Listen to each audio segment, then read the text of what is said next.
ये प्रोटेस्ट में एक जबरन दोबारा बिठाने की कोशिश कर रहे हैं।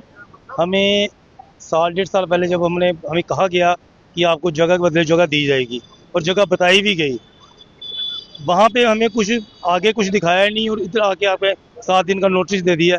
ये हमें बिल्कुल पसंद नहीं है। जहाँ तो इस नोटिस को एक्सटेंड किया जाए तो उधर हमारी जल्दी से जल्दी हमारी दुकानों की जो रजिस्ट्रेशन करके हमें थमाई जाए और हम ये उसी टाइम दुकानें खाली करने को तैयार हैं।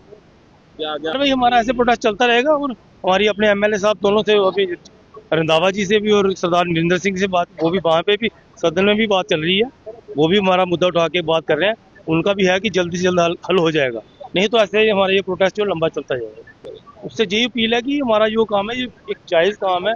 छोटे छोटे दुकानदार है, 35-40 दुकानदार हैं, इनको जल्दी से जल्द आगे रिहाब किया जाए, बस इनको जगह दी जाए और हमें कोई नहीं, हम उसी टाइम जो खाली करने को तैयार हैं। 19 तारीख तक का अल्टीमेटम दिया गया। हम लोग बेघर हो जाएंगे। ये हमारे लिए एक किस्म की सडन डेथ है। गरीबी से उठना चाहते थे हम आज़ादी के बाद। कम पढ़ाई, गरीबी को देखते हुए, पैसे का अभाव देखते हुए सरकार ने 1947 के बाद यहाँ पे लोग बसाए थे और उनके पास रोजगार नहीं था। गरीबी एक चरम सीमा पे थी, तो सरकार ने उनके रोजगार के लिए यहाँ पे दुकानें दी। अब उन दुकानों से इनका खर्चा चलना शुरू हुआ। आज भी ये लोग 47 के बाद वहीं पे ये छोटी छोटी 4-4, 5-5 फुट की दुकानों में बसे हुए हैं। 2-3 बार रोड का एक्सपेंशन हुआ, ये दुकानें पीछे हटती पीछे हटी, जो कि 10 फुट की दुकान 4 फुट पे आ गई। लेकिन आज इस फ्लाईओवर की वजह से ये दुकानें टूटने के कगार पे हैं। पिछले 1 वर्ष से एडमिनिस्ट्रेशन का हमें सहयोग रहा, यहाँ की लोकल जो लीडरशिप है उसका भी सहयोग रहा।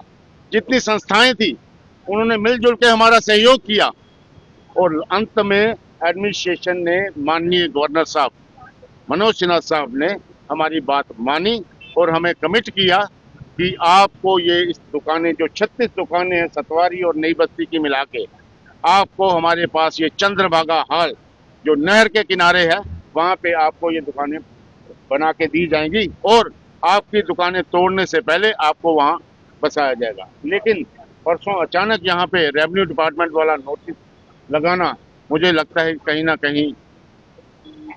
ना कहीं कुछ ना कुछ गड़बड़ है। इसी चीज़ को मद्देनजर रखते हुए आज हमने सबने, जितने जो दुकानदार हैं छत्तीसगढ़ ने, अपनी दुकानें बंद करके यहाँ पे हमने एक प्रोटेस्ट पीसफुल रखा है कि जो आपकी कमिटमेंट पे है आप उस पर खरा उतरें। क्योंकि जो कमिटमेंट है, आदमी ने एक बार जुबान दी हो, कहते ना जुबान दी तो सब कुछ दिया, अगर जुबान दी है तो वहाँ उसको पूरा कीजिए। ये इस प्रकार का, ये रोज हर 15-20 दिन बाद कि आज वहाँ से हम पिलर उठाएंगे, यहाँ पे ये करेंगे, ऐसा कब तक चलेगा? अगर आप चाहते हो कि ये गरीब लोग काम नहीं करें, इनकी दुकानें टूटें, तो आके इनको जहर दे दो, खत्म ही हो जाए सारा किस्सा। इसीलिए मेरी आपसे, आप इस डेमोक्रेटिक सेटअप में बैठे हैं कि आप डेमोक्रेसी, विश्व का सबसे बड़ा लोकतंत्र जिसको भारत कहते हैं, और ये जम्मू कश्मीर जो इसका अभिन्न अंग है, उसके जो लोग हैं, ये जो मुकुटमणि जिसको हम कहते हैं, जम्मू कश्मीर हिंदुस्तान का मुकुटमणि है, उस मुकुटमणि के लोग इस पीड़ा में हैं। कल होली का दिन था और किसी ने हमारे यहाँ होली नहीं मनाई। आज आप हमारे चेहरे देखिए, अगर होली मनाई होती तो कहीं ना कहीं हमारे चेहरे पे या आगे पीछे रंग बिखरा होता। हमारे लिए तो ये होली का दहन है। इसीलिए मेरी आपके माध्यम से एक ही अपील है, इस समय विधानसभा भी लगी हुई है, जनाब उमर अब्दुल्ला साहब यहाँ के सीएम हैं, माननीय मनोज सिन्हा साहब यहाँ के लेफ्टिनेंट गवर्नर हैं, तो उनके पास जो फाइल पड़ी हुई है दस्तखत के लिए, वो तुरंत उस पर दस्तखत करके इन लोगों को राहत दे, इन लोगों को बचाए। मेरी हाथ जोड़ के ये माननीय गवर्नर साहब और ये जितने भी यहाँ के विधायक हैं, वो वहाँ पे जो हमारे डॉक्टर नरेंद्र सिंह साहब ने एक प्रस्ताव रखा है 36 दुकानों के लिए, मिलजुल के इनको प्रस्ताव को पारित करके उस फाइल को साइन करके इन लोगों को राहत दें। अदरवाइज ये जो लोग हैं, इनके पीछे दीवार आगे खाई है, इनके पास कोई साधन नहीं है, ये बर्बाद हो जाएंगे। इनके पास जहर खाने के अलावा कोई चारा नहीं बचेगा। मैं बार बार आपसे अपील करता हूँ कि मीडिया से कि हमारी